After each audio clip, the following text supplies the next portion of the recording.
Aujourd'hui, la crise économique que subit la Russie maintenant depuis 3 ans, depuis le début du conflit ukrainien en 2013, fin 2013, la baisse du rouble, la baisse des prix des hydrocarbures fait que la Russie a connu une des crises les pires sous les 3 mandats de Vladimir Poutine. Ça fait depuis une quinzaine d'années qu'on n'avait pas connu une crise économique aussi importante. Et la popularité de Vladimir Poutine vient du fait qu'il a réussi, au sortir des années Yeltsin, quand même, plus de 8 ans au pouvoir, à reconstruire une économie stable, a permis à toute une population qui n'arrivait plus à s'en sortir.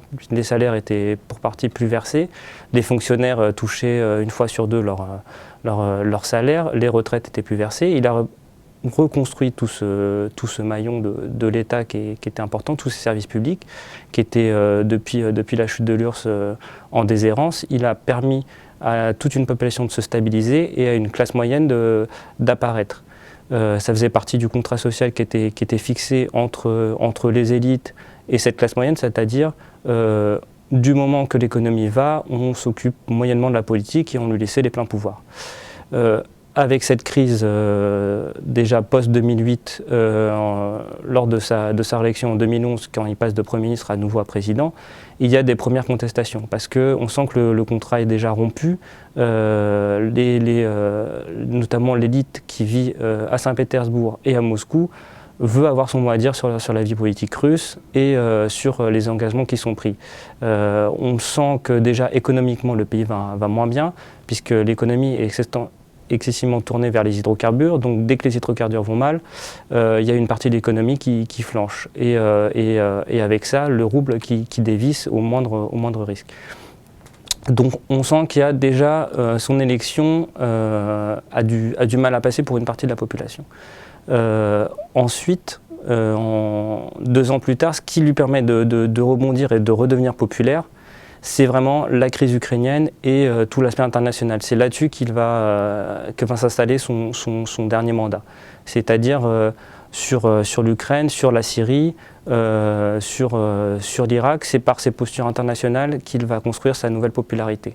On peut dire là-dessus que l'attitude notamment de l'Europe et des États-Unis, quand le conflit par exemple en Ukraine éclate, les sanctions, au contraire de diminuer la popularité de Poutine, vont au contraire l'augmenter. Pourquoi ? Parce que c'est un réflexe nationaliste basique que les Russes ont toujours connu, c'est-à-dire que dès qu'on touche au chef dès qu'il y a des discours anti-russes, plutôt que de remettre en cause la politique de son président, ils vont s'y attacher et le suivre. Donc les sanctions européennes, au lieu de fragiliser ce système Poutine, va au contraire lui permettre d'atteindre des sommets de popularité. Aujourd'hui, il a plus de 80% d'opinion favorable. C'est du jamais vu, depuis le début de son pouvoir. La population le suit aujourd'hui sur n'importe quel sujet, alors que pourtant, économiquement, le pays n'a jamais été aussi mal. Les gens sont obligés parfois d'avoir un deuxième emploi pour survenir à leurs besoins, notamment dans les grandes villes, parce qu'il le pouvoir d'achat est excessivement faible. Aujourd'hui, en gros, avec la chute de rouble, pour consommer la même chose qu'il y a 2 ans, les gens vont dépenser 2 fois plus, donc ce qui donne à peu près un aperçu des efforts économiques qu'il faut faire. Donc multiplication des petits emplois, augmentation des inégalités, augmentation du chômage, augmentation de la pauvreté. Aujourd'hui, il y a énormément de Russes qui, malgré leur travail, sont pauvres. Donc c'est une société capitaliste comme les autres, mais avec un pouvoir fort et qui semble protecteur, en tout cas pour les habitants, qui les protège en effet de la menace de l'extérieur, des sanctions, et qui se tourne petit à petit vers l'Asie parce qu'il semble que c'est plus vers l'Asie que vers l'Europe que l'avenir se dessine. Donc Vladimir Poutine incarne cette ambition, cette volonté maintenant russe de s'affirmer sur la scène internationale, puisque pendant toutes les années 90, personne ne s'intéressait à la Russie.